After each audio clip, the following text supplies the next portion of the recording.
Hello everyone, एक love academy में आपका वेलकम है।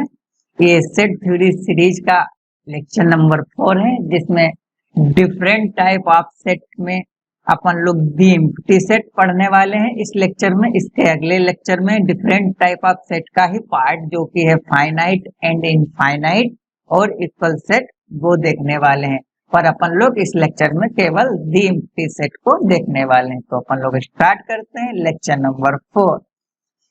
तो जो ये दी एम्प्टी सेट है उसको अपन लोग द नल सेट और द वॉइड सेट के नाम से भी इसको जानते हैं। The empty set a set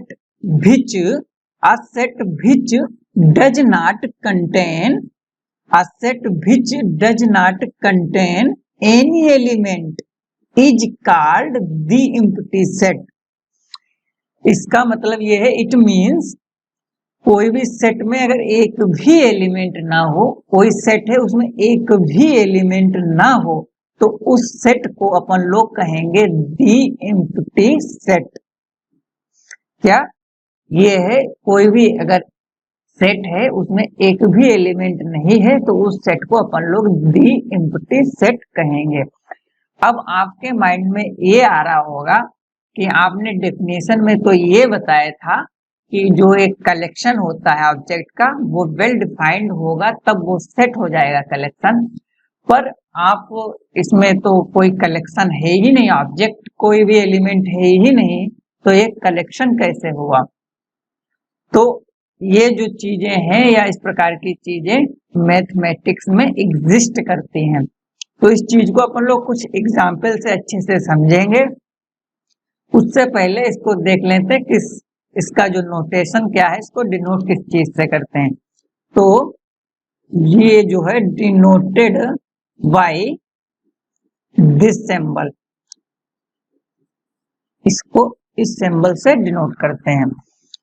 अब आप ये सोच रहे होंगे कि ये जो सिंबल है ये जो एक सिंबल है, आप ये सोच रहे हैं कि ये ग्रीक लेटर जो फाई है ये वो है, पर ये ग्रीक लेटर जो फाई है ये नहीं है। तो ये जो है इसे कहते हैं, एक डेनिश लैंग्वेज है उसका एक वॉवेल है, डेनिश लैंग्वेज का एक वॉवेल है, ना कि एक ये ग्रीक लेटर फाई वाई नहीं है ये। तो आप ये सोच रहे होंगे कि ये उसमें अंतर क्या है ग्रीक लेटर फाई और डेनिश लैंग्वेज के वॉवेल में। तो आप देख लीजिए, ये जो फाई होता है ग्रीक लेटर, इसमें जो है इसका जो लाइन होती है ये होती है सीधी, और इसमें जो लाइन होती है ये होती है थोड़ी तिरछी। एक लिखने का डिफरेंस है इसमें। एक ग्रीक लेटर है, ये आपका एक वॉवेल है डेनिश लैंग्वेज का, जिसका प्रोनाउंस कुछ इस प्रकार से होता है इर, IR इर, इस प्रकार से इसका प्रोनाउंस होता है। बट लेकिन मैथमेटिशियन इसको दी एम्प्टी सेट से ही बुलाते हैं इस सिंबल को। इसके अलावा दी एम्प्टी सेट को अपन लोग इससे भी डिनोट या नोटेशन इसका होता है, इसमें ये ब्रेसेस लगा के इसके अंदर कोई भी एलिमेंट नहीं होता है, इसको इस तरीके से भी अपन लोग नोटेशन या डिनोट करते हैं दी एम्प्टी सेट को। अब इसके बाद अपन लोग एक चीज और इसमें देख लेते हैं, ये जो लिखा हुआ है दी, तो ये दी जो लिखा हुआ है इसका भी इसमें भी एक लॉजिक है, एक पॉइंट है। दी एम्प्टी सेट, दी एम्प्टी सेट ये कहना चाह रहा है, ये जो एम्प्टी सेट है वो होता है यूनिक, यानी कि कोई भी एम्प्टी सेट वो होता है यूनिक। अब आप ये सोच रहे हैं कैसे, अब अगर कोई चीज डिफरेंट दिखानी है, अलग अलग दिखानी है, तो जैसे ए अगर कोई सेट ए एक फाई है, यानी कि एक फाई नहीं एक एम्प्टी सेट है, बी एक अलग दूसरा है जो कि एक वो भी एम्प्टी सेट है, तो अपन अगर इसको अलग दिखाना चाहते हैं तो जो सेट ए के एलिमेंट है वो सेट बी में नहीं होना चाहिए। कोई भी एक एलिमेंट सेट ए का दिखा दें कि सेट बी में ना हो, या फिर अपन लोग कोई सेट बी का एलिमेंट ऐसा दिखा दें कि जो कि सेट ए में ना हो। बट एम्प्टी सेट की डिफिनीशन ही यही है कि उसमें कोई एलिमेंट ही नहीं। अब जब कोई एलिमेंट ही नहीं है तो उसको डिफरेंट कैसे दिखा सकते हैं? तो इसलिए दी एम्प्टी सेट एक यूनिक सेट होता है। तो अपन लोग अब एग्जाम्पल देखते हैं। तो एग्जाम्पल नंबर 1 देखते हैं। तो एग्जाम्पल नंबर 1 में अपन लोग देखते हैं एक ए सेट है x such that x does not equals to x। अब ये क्या कहना चाह रहा है? वो x जो खुद के बराबर ना हो।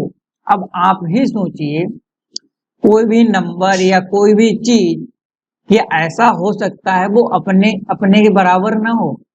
तो ऐसा नहीं हो सकता है ना। कोई जैसे एग्जाम्पल के तौर पे 2 does not equals to 2, 2 does not equals to 2, तो ये रॉन्ग है ना, ऐसा थोड़ी ना होता है। तो कोई भी चीज है वो अपने इक्वल तो होती ही है ना। तो इस प्रकार से इसमें कोई भी एक भी एलिमेंट नहीं आने वाला है। तो ये एक सेट जो है दी एम्प्टी सेट यानी कि एक एम्प्टी सेट होता है। तो इसको अपन लोग या फिर इस तरीके से डिनोट करेंगे, डेनिश लैंग्वेज का जो वोवेल है, या फिर इसको इस तरीके से ब्रेसेस लगा के इसको डिनोट करेंगे। इसके अंदर कुछ भी नहीं लिखना है। तो कोई भी एक इनमें से कोई भी एक जो है सिंबल से इसको डिनोट कर सकते हैं। तो अब अपन लोग एग्जाम्पल नंबर 2 देखते हैं। b equals to x such that x is an even prime number greater than 2।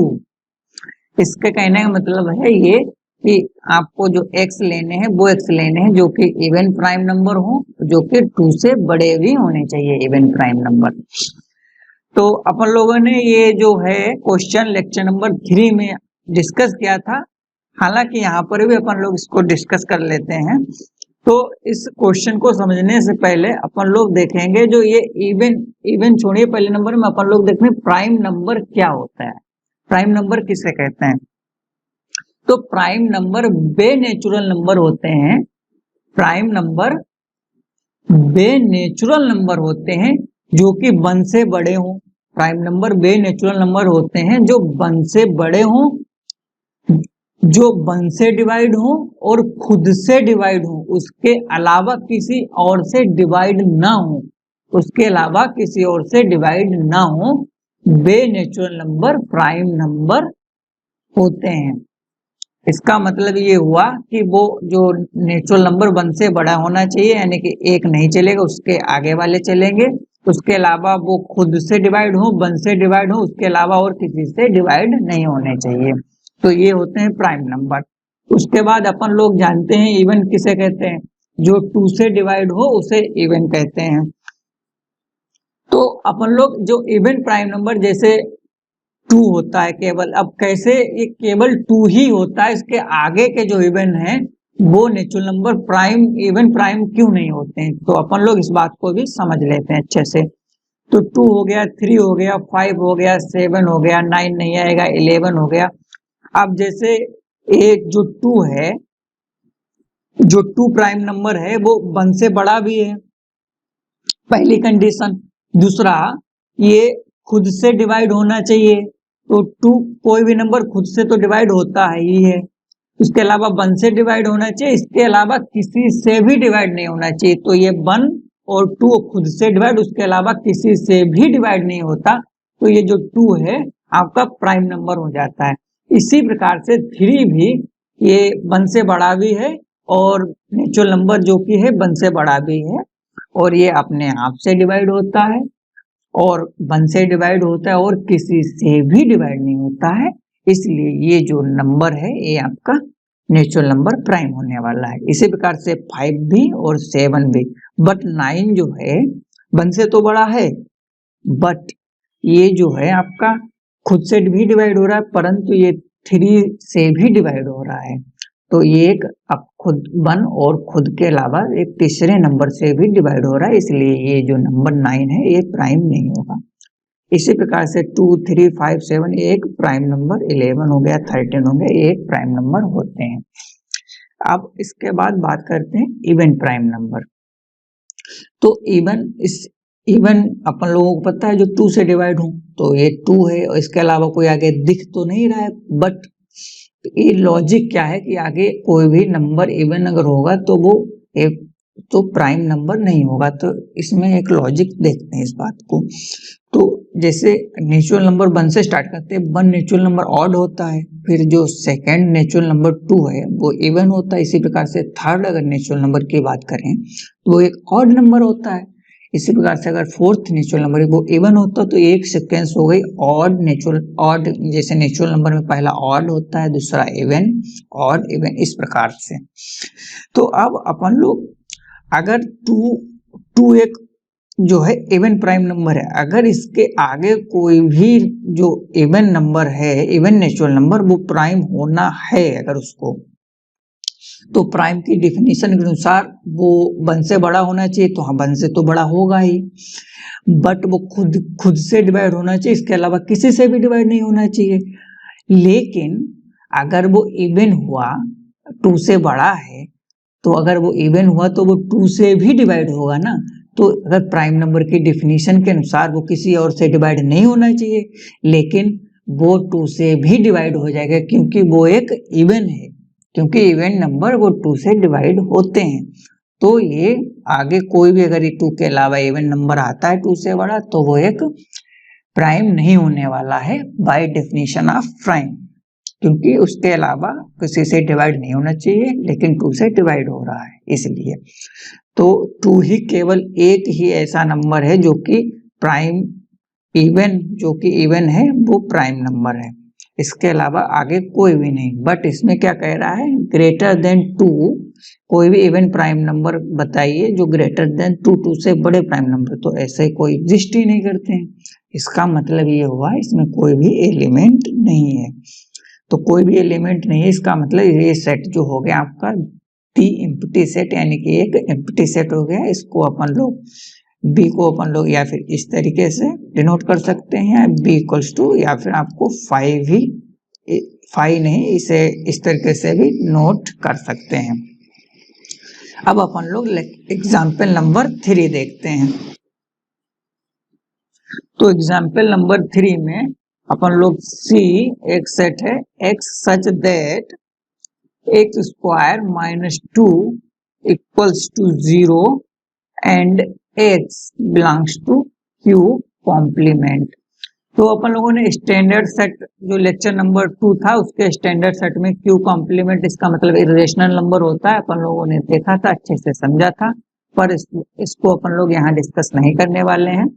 तो ये जो x square minus 2 equals to 0, यानी कि ये एंड वो जो x के जो सोल्यूशन इसके आने वाले हैं इस इक्वेशन के, वो इरेशनल नंबर होने चाहिए। तो देखते हैं इसके कौन से जो सोल्यूशन आने वाले हैं। तो एक्स स्क्वायर इक्वल्स टू 2, और फिर जो है अपन लोग एक्स स्क्वायर को स्क्वायर इधर कर √2 और प्लस माइनस √2, यानी कि √2 एक इरेशनल है। आपको अपन लोगों ने बताया था किस तरीके से इरेशनल है लेक्चर नंबर 2 में। तो प्लस और माइनस 2 इसके 2 एलिमेंट इसमें आने वाले हैं। इसका मतलब ये हुआ एक आपका दी एम्प्टी सेट, यानी कि एक एम्प्टी सेट नहीं है क्योंकि इसमें 2 एलिमेंट हैं। इसके अलावा कुछ इसमें डाउट आ जाते हैं एम्प्टी सेट, जैसे एग्जाम्पल के तौर पे आपको ये 0 के अंदर लिख देते हैं कुछ लोग, तो ये कहते हैं कि इसमें तो कोई एलिमेंट नहीं है जो तो 0 है, बट एक एलिमेंट है। 0 एक एलिमेंट, यानी कि 0 एक नंबर है जो कि इसके सेट में है, यानी कि एक एम्प्टी सेट नहीं है। इसी प्रकार से इसमें भी डाउट हो जाता है बच्चों को कि ये तो एक फाई ही लिखा हुआ है, फाई नहीं, एक वोवेल लिखा हुआ है डेनिश लैंग्वेज का। तो जिस प्रकार से 0 या फिर यहाँ पे ए लिखा होता, तो ए भी अगर एलिमेंट है तो फाई भी एक डेनिश लैंग्वेज का एलिमेंट ही तो है ना, वोवेल है। तो ये भी इसमें भी एक एलिमेंट है जो कि ये है, तो ये भी एक दी एम्प्टी सेट नहीं होने वाला है, यानी कि एक एम्प्टी सेट नहीं है। इसी प्रकार से ये सिंबल उसको अंदर ऊपर से ये ब्रेसेस लगा देते हैं, तो कहते हैं ये तो एक सिंबल ही है एम्प्टी सेट का, बट ये भी इसका जो सेट है ये उसका एलिमेंट हो गया ये आपका ये दिस सिंबल। तो ये भी आपका नहीं होने वाला है, दी एम्प्टी सेट नहीं होने वाला है। आई होप ये लेक्चर आपको समझ आया होगा। अगर ये समझ आया है तो अपन इसको लाइक कर सकते हैं। अगर कोई चीज इसमें समझ ना आई हो तो उसको कमेंट कर सकते हैं। कमेंट के थ्रू अपन लोग उसको समझ देखेंगे क्या आपने कमेंट किया है। अगर इस प्रकार की वीडियो आपके दोस्त के लिए अच्छा हो तो उसको तुम शेयर भी आप कर सकते हो। इसके अलावा अगर समझ या अच्छा ना लगा हो तो इसे डिसलाइक, और इस प्रकार की वीडियो को देखने के लिए हमारे चैनल को सब्सक्राइब भी कर सकते हैं। Thank you.